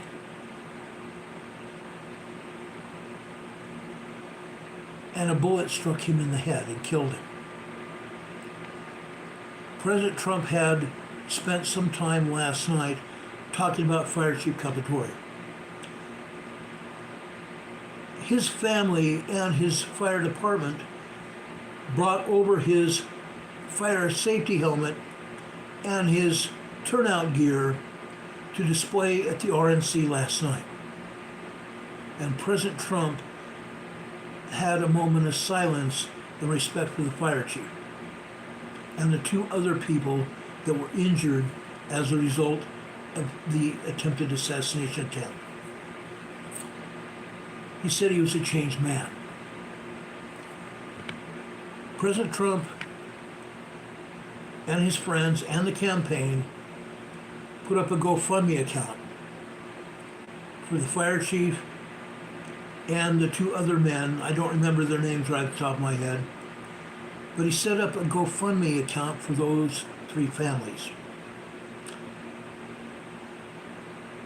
President Trump said that there was over $6 million raised for those 3 families. Then he pulled a check out of his suit pocket. He said that another man there at the RNC wrote him a check for $1 million also to go to those families. Over $7 million have been raised that cannot compensate those families for the loss of Chief Compatore or the injuries those two men had as a result of a wild man, somebody that should not have done what they did. Now, this goes deeper. This goes deeper. While the campaign and the FBI investigates what happened, there is a very good possibility there was another shooter. The FBI has thrown the police agencies that assisted them at the rally through those agencies under the bus. One, because one of the agency's sharpshooters shot the assailant without permission. Shot the assailant without permission. The FBI arrested that police officer, arrested him, released him later, and then his department fired him because he did not file or follow Secret Service protocol. Really? Fired him over it. Like I said last night, I will bet you that there are other police departments will hire him in a second. He was a well-qualified sharpshooter.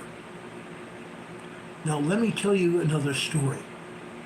And I may have touched on this during the last week since it happened. It will be a week tomorrow afternoon. I hate even telling this story, it makes me mad. The assailant had wandered around that venue for 3 hours. The assailant wandered around that venue for 3 hours. He first wandered over towards the magnetometers where the entrance was to the rally. He was seen with what they call a rangefinder. A rangefinder, which let the holder of that rangefinder figure out where, for example, a golf ball would go or a bullet, measuring the distance from where he was to where the stage was. As soon as an officer tried to go talk to him, he took off. He allegedly disappeared. Later, he was seen 2 more times, wandering around in the background on the secondary perimeter. The primary perimeter was directly around the rally. The secondary perimeter was out on the outskirts of it. He was seen wandering around the buildings to the north of the rally. He was seen there. The next time he was seen was by people, private citizens, seeing him climb on top of an air conditioner, gaining access to a building in the background, gaining access to the roof. As I said last night, the Secret Service Director, Ms. Cheadle, oh, he didn't do that. That roof was too steep to put people on. No, it was not. Ms. Cheadle lied. Ms. Cheadle lied. That building had people inside. It had police officers assigned to this Secret Service inside that building. Allegedly, it was a 2-story building where those police officers, sharpshooters, were inside that building, allegedly having window access. Allegedly having window access to the rally. Police officers inside the building. And yet, there was an assailant on top of it, laying down on a metal roof. Interesting. Later, 2 officers went over there to investigate, and one other officer hoisted the other officer onto his shoulders. The officer on top grabbed the edge of the roof, and he saw the assailant up there. He grabbed on the edge of the roof and saw the assailant. The assailant turned with his weapon drawn at the officer and told him to get down or he would shoot him. So the officer dropped down. And almost immediately he and his partner got on the radio and radioed over to the Secret Service Command Center. I have been in command centers before.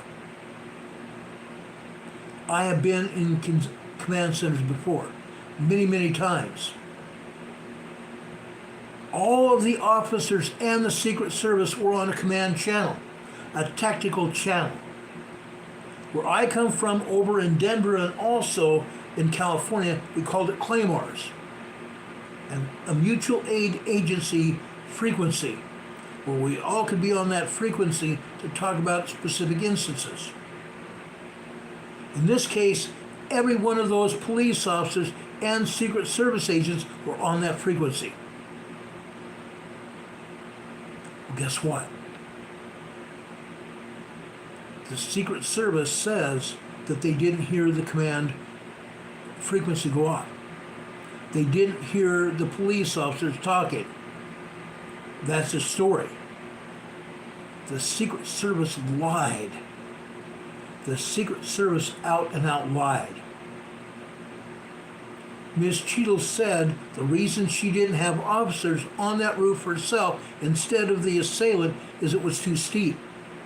That was another lie. The assailant had every privilege to go up there. Nobody stopped him. Nobody stopped him. The officer that was holding on to the roof couldn't stop him because he couldn't let hold of the roof or he would fall down. He had no opportunity to grab his radio or his gun to take out the man on top with a rifle. Couldn't do anything about it.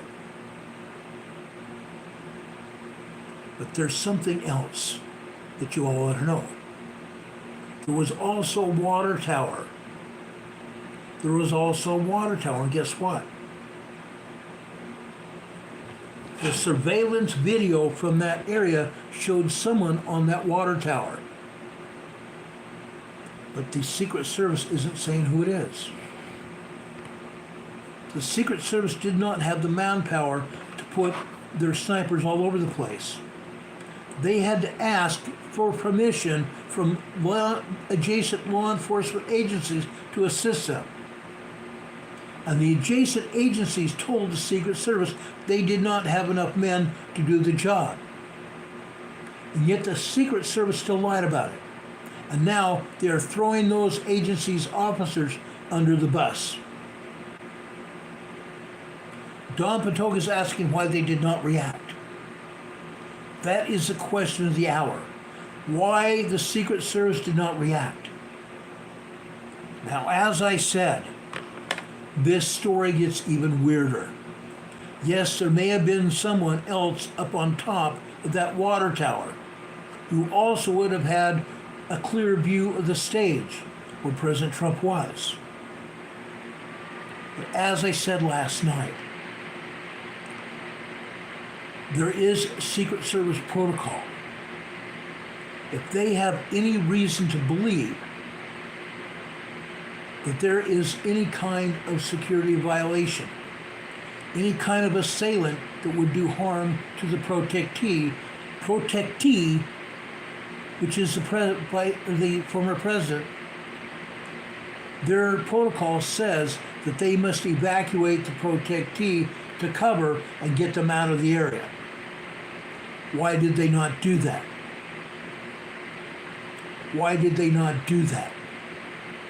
The second thing, they knew for a fact that that kid was on the roof 15 minutes prior to taking the shot. The Secret Service denies that.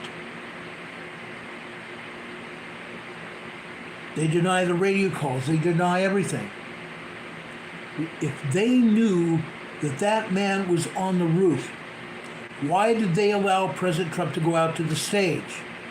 Like I said, the protocol is to evacuate. They didn't do that, but they allowed President Trump to take the stage anyway. Guess what? That's a violation of not just the president's rights, but a violation of protocol. Secret Service protocol. Ken Staley says the Secret Service has been bought off. I have to agree with you. Now, I'm not one to put out conspiracy theories. I don't like conspiracy theories. But they knew about that shooter 3 hours beforehand. 15 minutes before they saw the shooter on the roof. Citizens told the police. The police investigated and saw him. The Secret Service did nothing. Not a darn thing. Not a darn thing. Why not? Why not? This whole thing is bothersome for so many reasons. Linda Covington says here in the chat, no drones in the sky. Ms. Cheadle, the director of the Secret Service, has an answer for that. They said they didn't have enough money for helicopters or drones. I call BS. The government has a $9 trillion budget. A $9 trillion budget. Why did they not use it to put a helicopter in the sky? Or even a drone in the air? That could have given them additional intelligence that could probably have saved Trump's ear and the Secret Service as well. Carl Smith says, I think Brandon gave the order to it. If it wasn't Brandon, it was the Democrat Party. Because they hate President Trump. They have lied about him before. They've impeached him twice, and only once did they get the impeachment to go through. But they did not have the evidence to remove President Trump.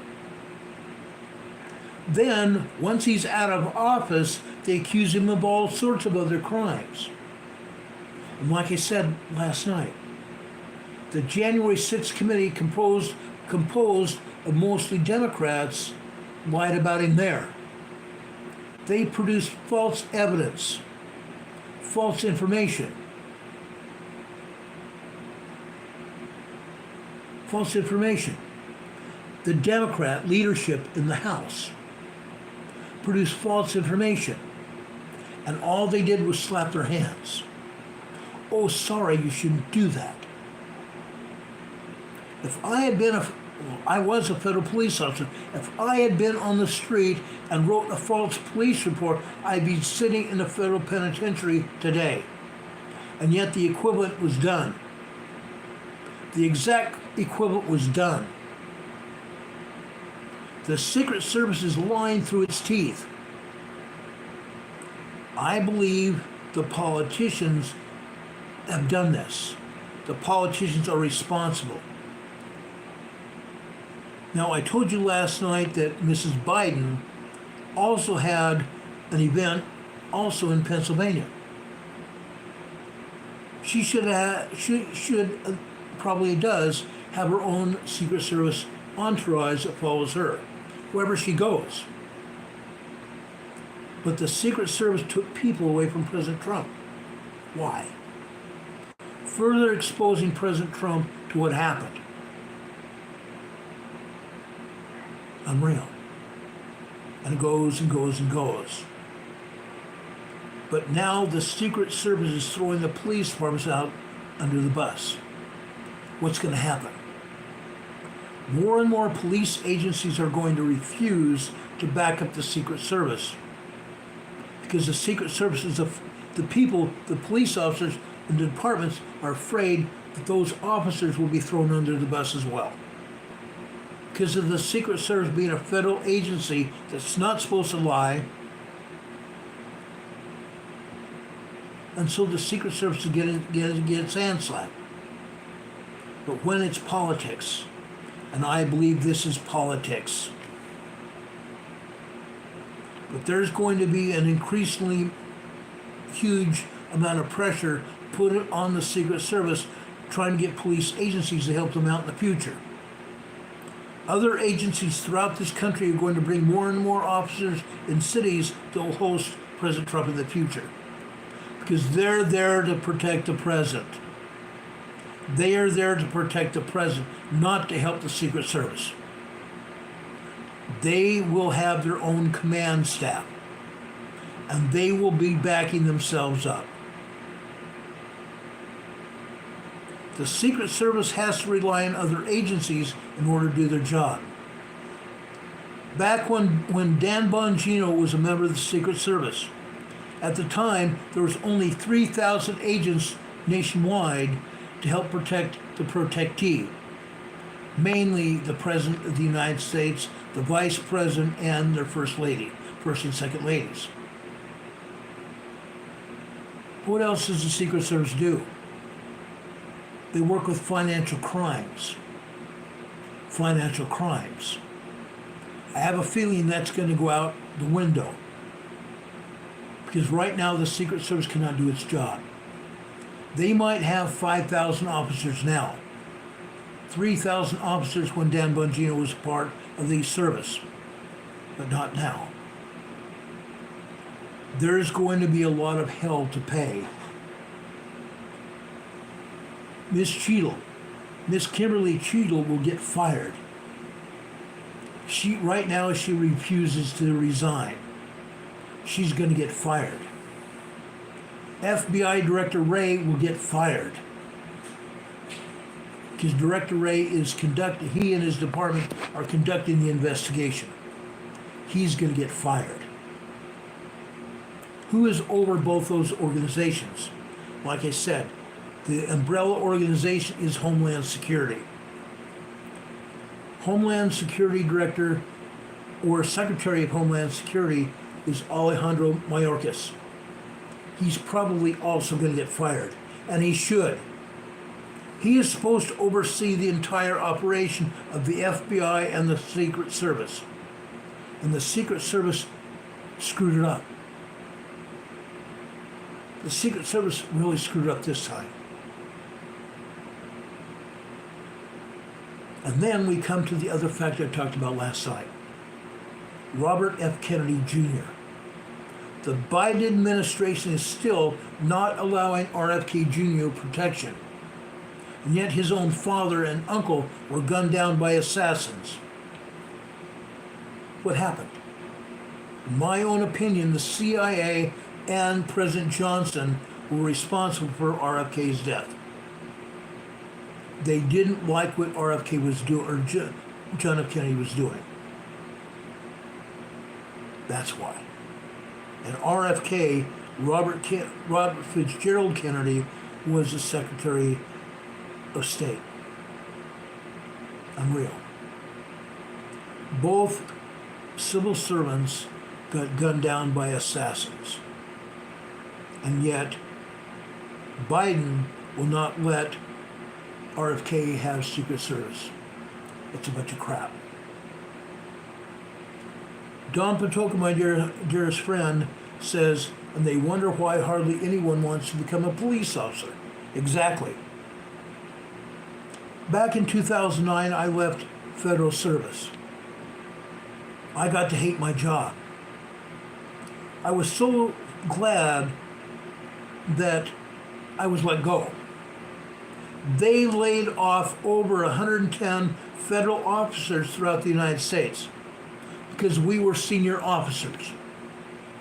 We were senior officers. We got laid off because Mr. Obama came in as president of the United States and cut the federal law enforcement budget.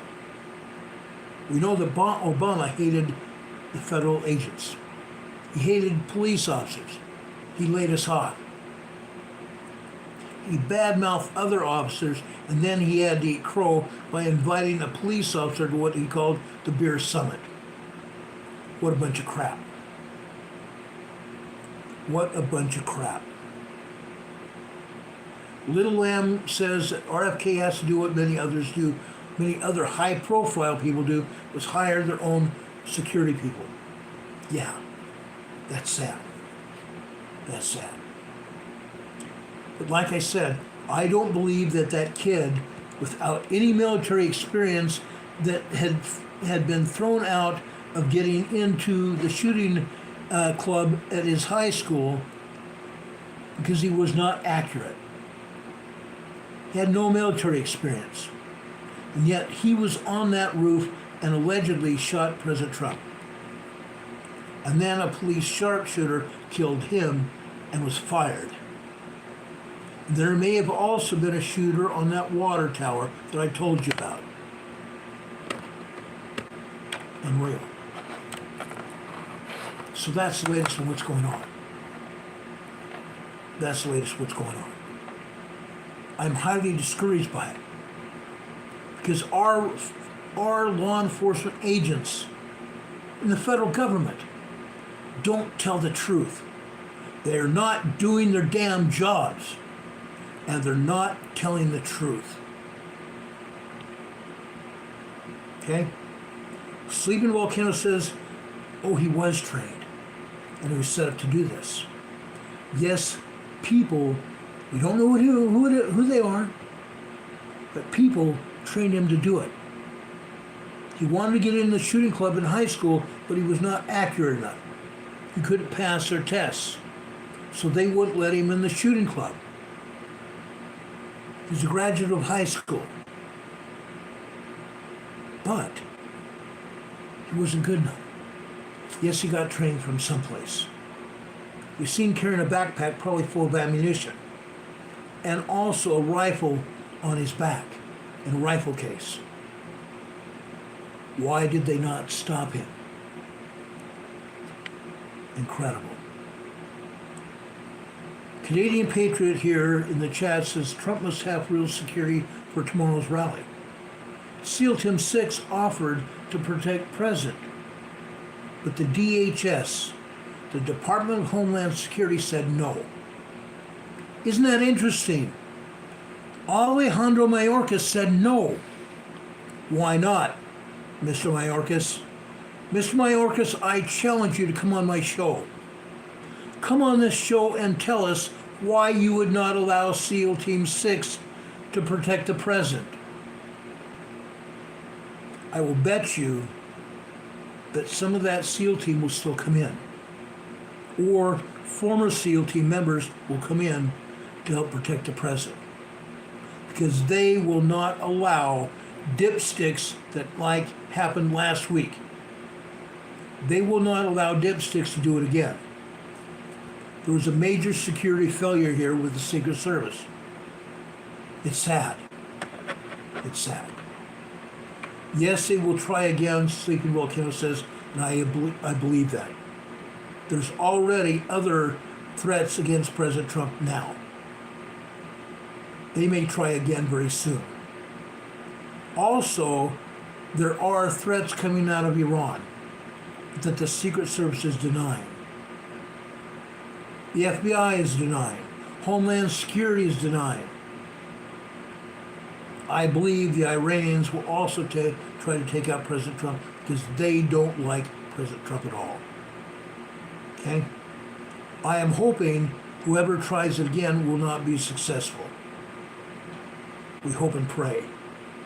God bless President Trump, his family, Vice President J.D. Vance and his family, and all other people that are in process of running for president or any other federal office. God bless them and protect them. May God bless and protect all of us. Each one of us here, not just here in the chat, but anywhere around the United States, are in danger because these organizations are not doing their job. They're not doing their job. We have terrorists that come across the border because of Biden. There are terrorist organizations here in the United States because of Biden. And millions of others that have come from prisons and mental institutions and other people from around this globe. Chinese and Russians. Each one of us are in danger because this federal government is not doing what it needs to do to protect each one of us. Fact. Fact. Ladies and gentlemen, brothers and sisters, I want to share something with you. We need to do what we need to do to protect ourselves. The first thing that I will ask you to do is read your scriptures. Read your scriptures. I'm going over to 1 Corinthians tonight, chapter 10. I'm going to start with verse 9. Neither let us tempt Christ, as some of them also tempted, and were destroyed of serpents. Neither murmur ye, as some of them also murmured, and were destroyed by the destroyer. Now all these things happen unto them for ensamples, and they are written for our admonition, upon whom the ends of the world are come. Wherefore let him that thinketh he standeth take heed lest he fall. Wherefore let him that thinketh he standeth take heed lest he fall. There hath no temptation taken you, but as such as is common to man. But God is faithful, who will not suffer you to be tempted above that ye are able, but will with the temptation also make a way to escape, that ye may be able to bear it. Wherefore, my dearly beloved, flee from idolatry. I speak as to wise men. Judge ye what I say. The cup of blessing, which we bless, it is not the communion of the blood of Christ? The bread which we break, is it not the communion of the body of Christ? Brothers and sisters, we need to do the things that the Savior has asked us to do. We need to keep the commandments. We need to follow Him as He's asked us to do. We need to be prepared. That preparation starts with our spiritual preparedness, then our physical preparedness, and that starts also making sure you and I and our children and grandchildren are prepared, physically, mentally, and spiritually. It starts with the scriptures, brothers and sisters. It starts with the scriptures. In verse 21, ye cannot drink the cup of the Lord and the cup of devils. Ye cannot be partakers of the Lord's table and of the table of devils. Brothers and sisters, seek ye this day the word of the Lord.